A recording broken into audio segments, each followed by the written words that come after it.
Kalau kita bicara soal ketimpangan pembangunan di Jawa dan luar Jawa, dari sini masih kelihatan proyek ini akan numpuk di daerah Jawa. Dari total PSN ada 224, ini bukan jumlahnya sedikit. Apakah dari proyek-proyek yang sudah diselesaikan ini itu pengerjaannya sudah selesai tapi belum difungsikan?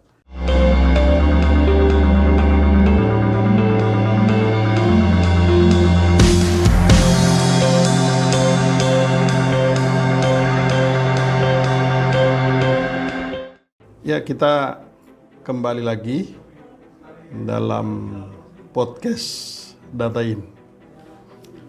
Kawan data, kali ini GSRI akan menyampaikan hasil risetnya berkaitan dengan PSN. PSN itu adalah proyek strategis nasional dan mungkin tidak banyak orang mengetahui PSN, ya, atau mendengar PSN itu setelah riuh atau rame terkait dengan pagar laut atau rame terkaitan dengan kekicruan atau kerusuhan yang terjadi di Rempang beberapa waktu yang lalu. Tapi yang paling terakhir itu adalah kasus pagar laut yang heboh gitu. Nah, tetapi mengenal lebih dalam tentang PSN mungkin sedikit yang mengetahui. Karena itu GSRI merasa perlu untuk melakukan riset khusus berkaitan dengan proyek strategis nasional ini, karena proyek yang dikerjakan selama 10 tahun masa pemerintahan Pak Jokowi, dan proyek ini itu menelan biaya yang sangat besar, itu lebih dari 2.000 triliun. Karena itu kita merasa bahwa riset ini menjadi sangat penting, tidak cuma berkaitan dengan proyek yang sudah dikerjakan pada masa pemerintahan Pak Jokowi, tapi juga ini berkaitan dengan pemerintahan Pak Prabowo saat ini gitu. Nah, apa PSN itu atau proyek strategis nasional itu? Pada masa pemerintahan Pak Jokowi merancang program selama 10 tahun itu, proyek-proyek pembangunan infrastruktur dan non-infrastruktur yang dianggap penting dan strategis untuk meningkatkan kualitas hidup masyarakat, mempercepat pertumbuhan ekonomi dan meningkatkan daya saing. Ini adalah konsep awal begitu. Nah, lalu PSN ini proyeknya itu terdiri dari beberapa sektor atau bidang. Yang pertama itu adalah infrastruktur. Infrastruktur di dalamnya ada jalan raya, jembatan, bandara, pelabuhan, dan lain sebagainya. Lalu kemudian ada energi, yaitu listrik, minyak, dan gas. Lalu kemudian di bidang transportasi, bidang komunikasi, bidang pariwisata, bidang pertanian, kesehatan, dan pendidikan. Jadi ada 8 sektor atau bidang utama yang menjadi garapan atau cakupan dari proyek strategis nasional ini gitu. Apa kira-kira makna penting dari riset yang dilakukan oleh GSRI ini, ya, berkaitan dengan PSN?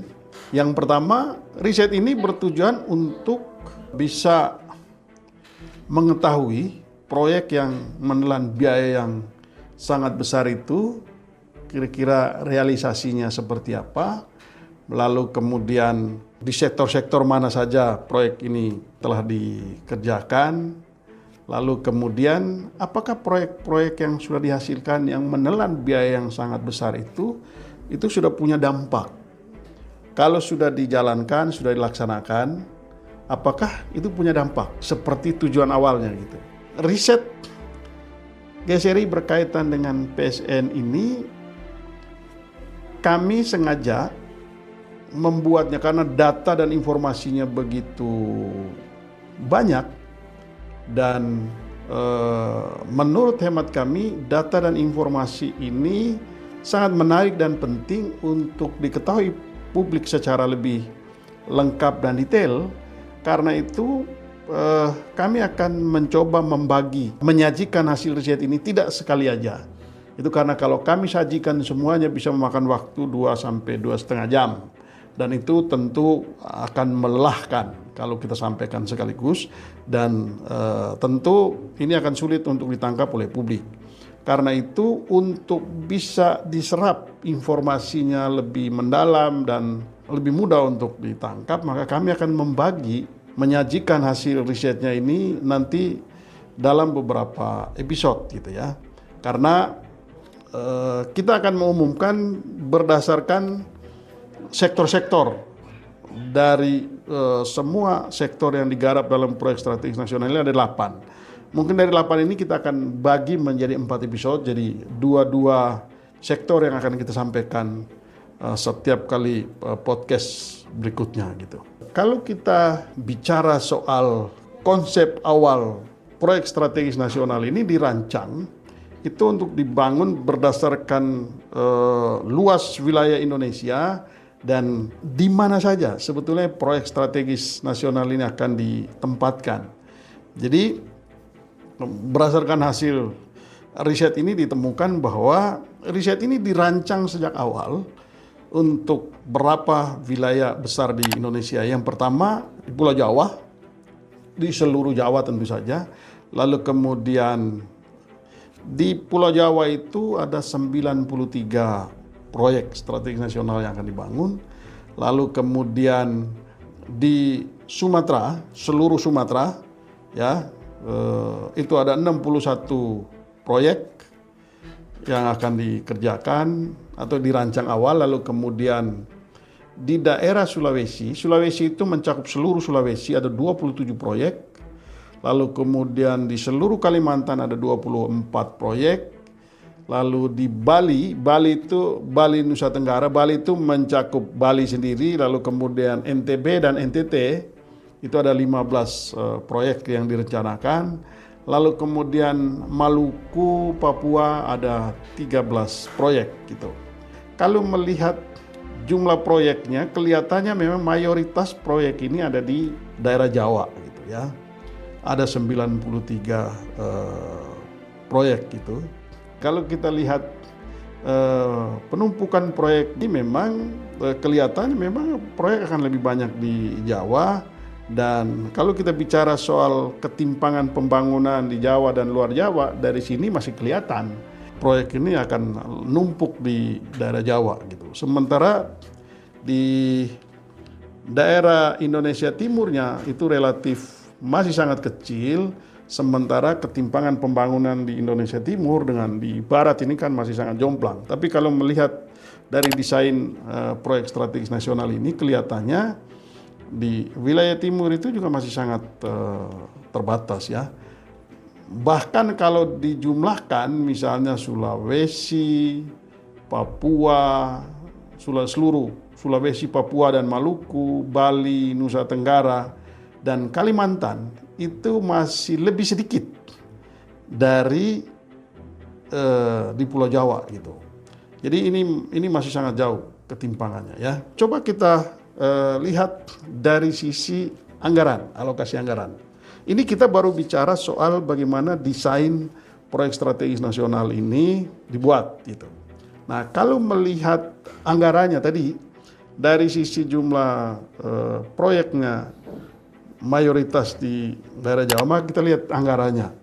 Anggaran proyek strategis nasional ini dirancang di daerah Jawa itu menghabiskan sekitar 1.065 triliun. Dari total anggaran yang direncanakan untuk pembangunan PSN ini 2.877 triliun. 1.065 triliunnya itu untuk pembangunan di Jawa ya. Lalu kemudian untuk daerah Sumatera itu dialokasikan anggaran sekitar 638 triliun. Ya, di Kalimantannya, jadi kalau Jawa dan Sumatera itu dihitung wilayah bagian barat, maka memang ini sudah mayoritas dominan. Proyek strategis nasional ini ada di Jawa dan Sumatera gitu ya. Nah, sementara di bagian timurnya itu mencakup wilayah Maluku, Papua, Bali, Nusa Tenggara, lalu Sulawesi dan Kalimantan. Kalimantan itu anggarannya seluruh Kalimantan 564 triliun, lalu kemudian di Sulawesi sekitar 155 triliun dan Maluku, Papua itu 444 triliun, sementara Bali, Nusa Tenggara, Bali, NTB dan NTT itu hanya 11 triliun gitu. Kalau melihat jumlah proyeknya lalu kemudian jumlah anggarannya memang itu kelihatan memang ada ketimpangan ya, ada ketimpangan pembangunan di bagian barat dan di bagian timur, dan ini dominan berada di Jawa. Lalu kemudian di urutan kedua itu ada di Sumatera gitu ya. Itu dari sisi rancangan awal. Nah, sekarang kita lihat bagaimana pelaksanaan proyek strategis nasional dari konsep yang tadi dirancang itu dengan apa yang dikerjakan selama kurang lebih 9 tahun. Karena proyek ini itu dimulai tahun 2016 sampai pemerintahan Pak Jokowi di 2024 ya. Secara keseluruhan itu ketika dirancang awal total semua proyek itu ada 225, lalu kemudian dalam perjalanannya itu ada penambahan. Selama 9 tahun itu setiap tahun selalu ada penambahan proyek strategis nasional, dan total penambahannya itu ada 211. Jadi di rancangan awal itu ada 225, dalam perjalanan itu ada tambahan lagi 211 gitu. Nah, dari 225 tambah 211 itu ada 436. Dari 436 proyek yang direncanakan ini, yang selesai dikerjakan selama 9 tahun ini itu ada 224 proyek strategis nasional yang selesai dikerjakan begitu. Lalu kemudian ada 141 proyek sisa. Jadi dari 436 secara keseluruhan proyek strategis nasional itu 224 sudah selesai dikerjakan, lalu kemudian sisanya ada 141 proyek. Nah, lalu kemudian ada 71 dari total proyek ini dikeluarkan dari proyek strategis nasional. Nah, kenapa ini dikeluarkan nanti akan dijelaskan gitu ya. Dalam proses penambahan proyek setiap tahun, ini kan jumlahnya itu sangat signifikan. Dari 225 di konsep awal, dalam perjalanan penambahan jadi 211 itu juga satu dari sisi jumlah luar biasa fantastis. Tentu ada penambahan anggaran yang luar biasa, tapi juga itu menyimpan banyak sekali misteri di balik penambahan-penambahan itu, dan juga menimbulkan kontroversi itu. Kita ingat misalnya yang berkaitan dengan PIK 2, lalu kemudian ada proyek Waterfront City di Surabaya, lalu kemudian ada BSD di Jakarta itu, lalu kemudian Rempang yang heboh sekali berkaitan dengan pagar laut, heboh sekali berkaitan dengan konflik masyarakatnya. Nah, ini berkaitan dengan proyek strategis nasional yang tidak banyak publik ketahui, dan proyek-proyek itu muncul di tengah jalan. Kalau kita melihat data lebih dalam lagi, ini memang banyak sekali misteri yang tidak banyak diketahui publik, dan juga banyak persoalan yang tersimpan di situ gitu. Dalam perjalanan ada juga proyek-proyek yang tadi saya katakan ada 71 proyek yang dikeluarkan dari PSN. Ini ada macam-macam. Supaya diketahui bahwa setelah rame, setelah terjadi keriuhan, keributan, drama yang luar biasa berkaitan dengan pembongkaran pagar laut, berkaitan dengan proyek PIK 2, BSD, dan juga Rempang dan lain sebagainya. Akhirnya kemudian di tahun 2025 proyek ini dikeluarkan dari proyek strategis nasional.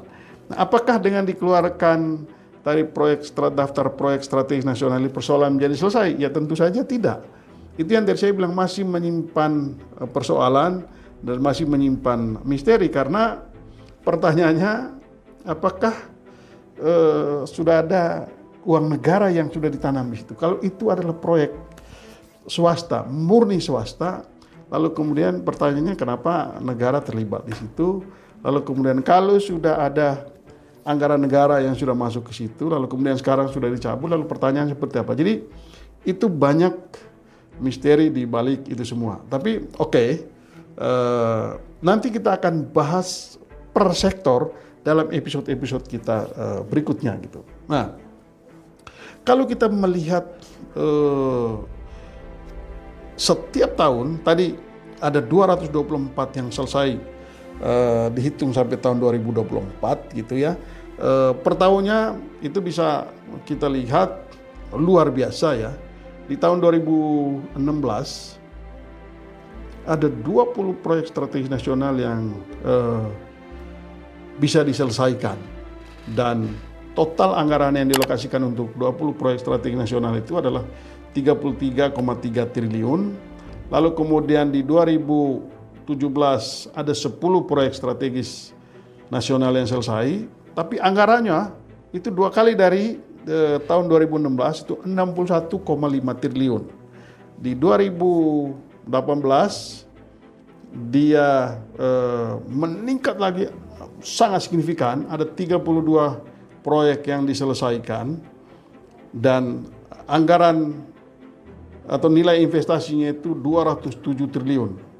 Di tahun 2019 itu ada 30 proyek strategis nasional yang diselesaikan. Anggaran yang habis untuk investasi 30 proyek ini, untuk mengerjakan proyek ini 165,3 triliun. Lalu di 2020 ada 11 proyek yang selesai. Nilai investasinya itu cukup besar, itu 135,2 triliun. Jadi proyek yang diselesaikan itu ada 11, tapi nilai investasinya cukup besar, 135. Lalu kemudian 2021 ada 24 proyek yang selesai. Nilai investasinya itu 125,9 triliun. Dan di 2022 itu juga meningkat signifikan, ada 24 proyek yang diselesaikan, tapi nilai investasinya itu mencapai 320 triliun. Ya. Lalu kemudian di 2023 itu lebih fantastis lagi, 32 proyek yang selesai, nilai investasinya itu mencapai 475,4 triliun. Ya, lalu kemudian di tahun 2024 ada 41 proyek yang selesai, nilai investasinya itu 554 triliun. Jadi proyek strategis nasional ini adalah betul-betul proyek raksasa gitu, itu proyek-proyek besar dengan nilai investasi yang sangat besar, dan total dari semua itu 2.077,6 triliun. Itu untuk membiayai 224 proyek yang diselesaikan. Dari total semua ini itu ada 50,9% dari total jumlah proyek. Jadi itu yang tadi saya katakan di awal, ini proyek yang dikerjakan di era Jokowi yang belum tentu publik itu banyak yang ketahui. Dan ini proyek apa-apa saja itu tidak banyak yang diketahui gitu.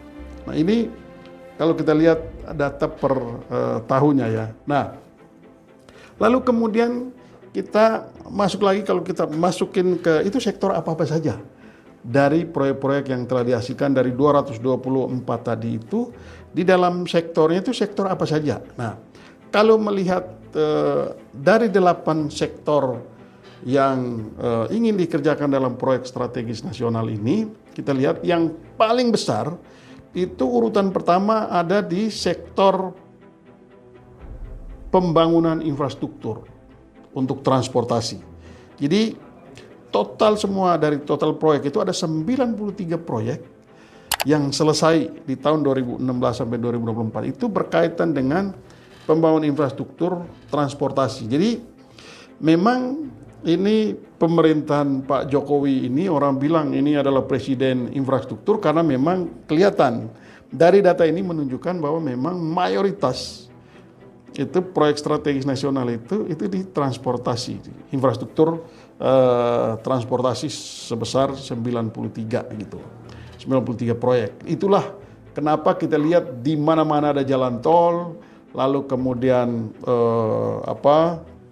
bandara dan lain sebagainya, ini luar biasa gitu.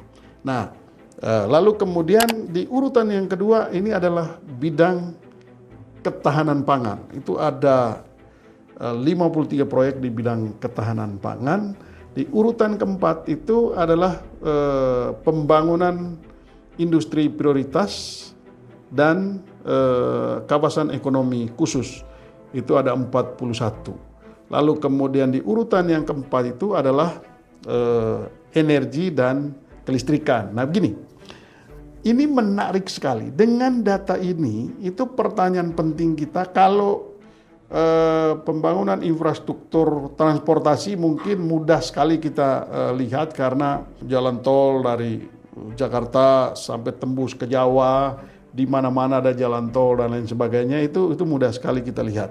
Ini kita tidak breakdown lebih dalam soal apakah infrastruktur ini sesuai dengan tujuan dari proyek strategis nasional ini meningkatkan satu kesejahteraan masyarakat, lalu kemudian berhasil menekan harga logistik kita itu yang kalau dulu dianggap mahal, apakah dengan ada infrastruktur ini makin murah atau makin mahal?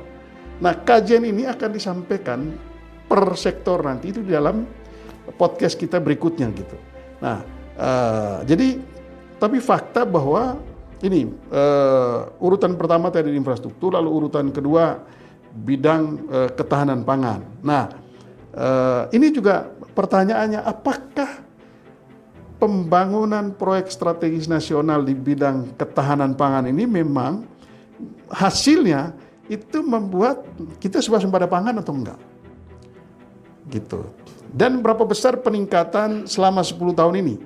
Data nanti kita akan sajikan dalam data-data kita di podcast berikutnya per sektor sehingga kita betul-betul bisa melihat apa dampak dari proyek ini gitu. Apakah ada manfaatnya, apakah sudah maksimal atau tidak, atau bagaimana? Itu yang akan kita sajikan gitu dalam podcast-podcast kita. Tapi fakta menunjukkan bahwa kalau ditanya apa 4 besar dari proyek ini, itu tadi. Ini adalah fakta secara keseluruhan ya dari proyek strategis nasional gitu. Nah, catatan penting dari proyek strategis nasional ini, pertama, dari 224 proyek yang selesai, itu pertanyaan pentingnya, apakah proyek tersebut telah difungsikan atau telah dimanfaatkan atau tidak?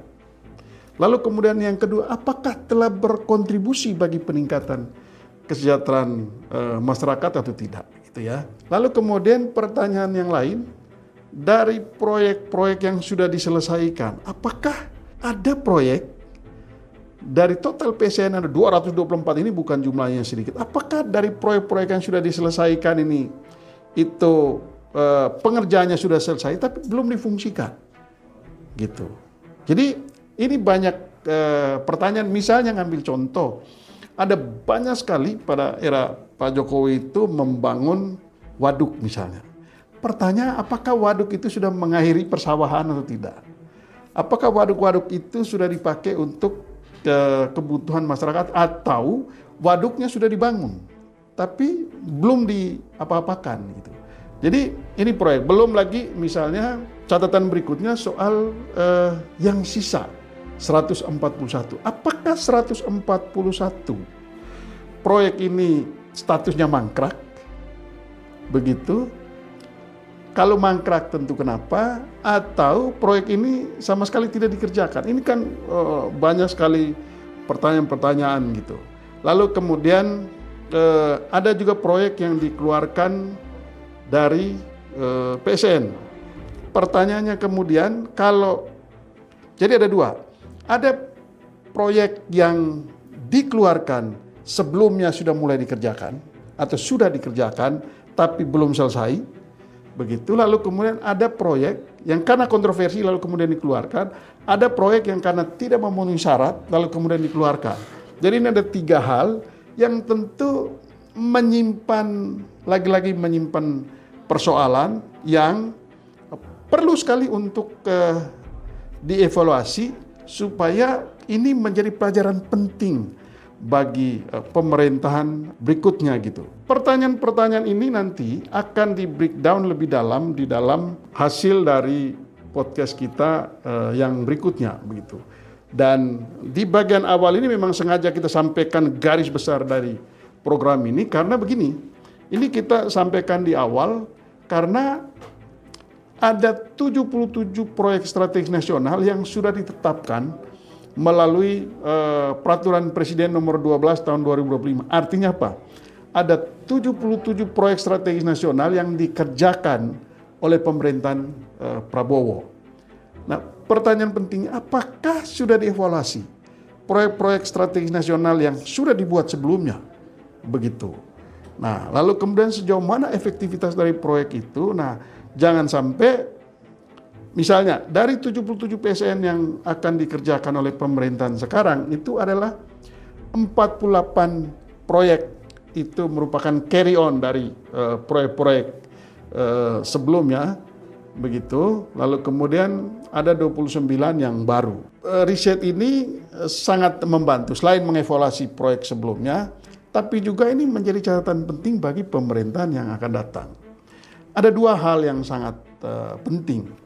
Apakah proyek strategis nasional yang akan dikerjakan oleh pemerintahan Prabowo ini untuk misalnya, lagi-lagi saya ngambil contoh yang paling sederhana soal waduk.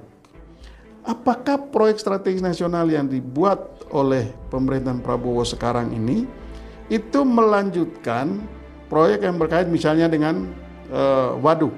Apakah yang dibangun berikutnya, kalau waduknya sudah ada, apakah yang dibangun berikutnya itu adalah irigasi dan persawahan di sekitarnya sehingga waduk itu punya manfaat gitu? Atau ini justru membangun proyek yang baru lagi sementara proyek yang lama yang sudah dihasilkan belum difungsikan atau belum ada manfaat langsung bagi masyarakat? Ini hal penting. Lalu kemudian yang kedua, pada era pemerintahan Jokowi itu proyek strategis nasional itu dibiayai oleh 3 pihak. Pertama oleh APBN, yang kedua oleh BUMN, dan yang ketiga oleh swasta. Lalu kemudian pada era pemerintahan Prabowo ini dengan 77 PSN yang akan dikerjakan, pertanyaannya dibiayai oleh dana yang mana? Apakah dibiayai oleh APBN atau dibiayai oleh Danantara? Tapi catatan pentingnya, jangan lupa BUMN yang membiayai proyek PSN pada pemerintahan Jokowi itu saat ini itu menanggung utang, beban utang yang luar biasa itu. Sehingga apakah BUMN ini punya kemampuan untuk membiayai lagi proyek-proyek serupa di periode yang sekarang ini? Atau seperti apa? Penting menjadi evaluasi sekaligus menjadi kajian yang serius. Kalau Danantara dibentuk untuk membiayai proyek-proyek strategis nasional ini dan Danantara sumber pendananya berasal dari BUMN, maka pertanyaannya tinggal BUMN mana yang sehat untuk bisa membiayai proyek-proyek ini. Sementara mereka masih, ini adalah sejumlah catatan yang penting dan menarik dari riset ini dan kita akan sampaikan hasil-hasil riset kita pada episode berikutnya. Kalau mau mendapatkan informasi lebih lanjut yang berkaitan dengan riset GSRI berkaitan dengan proyek strategis nasional yang sangat menarik dan kaya dengan informasi dan data yang penting, jangan lupa ikuti podcast data ini berikutnya dan kami menunggu masukan, komentar dan usulan. kira-kira hal menarik apa yang perlu di riset lebih dalam supaya kita bisa menyajikan data dan informasi kepada publik yang bermanfaat sebagai input kita untuk negara dan pemerintah, tapi sekaligus untuk menambah pengetahuan kita. Sampai jumpa lagi di episode berikutnya.